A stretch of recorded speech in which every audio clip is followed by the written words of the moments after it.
Okay, so I flipped this over, so now the smooth part is facing the mandibular teeth because that's what we're taking the picture of. Again, I have it centered from right to left, and I brought the edge of the sensor real close to the incisal edge of the teeth.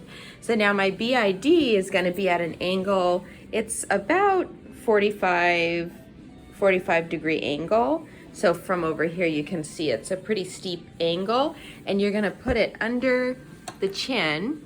But just like the last time, sometimes we think it's gonna cover the sensor, but sometimes we're off. So grab a Q-tip just to double check if you're worried that you're not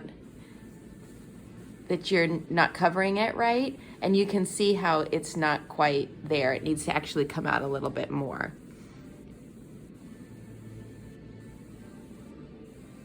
And the other thing too is it might have to go up and be more steep. I think that's actually what's the problem.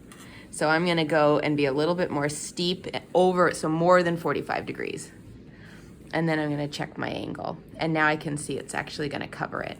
So you probably have to be pretty darn steep actually. But I think this Dexter is kind of messing with it. I think a child's chin is gonna let you have a little bit less of an incline than that. So it might be a little bit different when you actually have a kid. For this Dexter, I had to go really deep. But for a kid, it might be slightly different. But that's just it. You're gonna place this in like a sandwich. We could tell them it's like a sandwich, bite on it like a sandwich. Make sure you have the right side of the sensor facing up or down, depending on if you're taking maxillary or mandibular. And then typically you're gonna be somewhere between probably 45 and 60 degree angle. Let me just check to see what we're at now. Yeah, this is 60 right now. So somewhere between 45 and 60.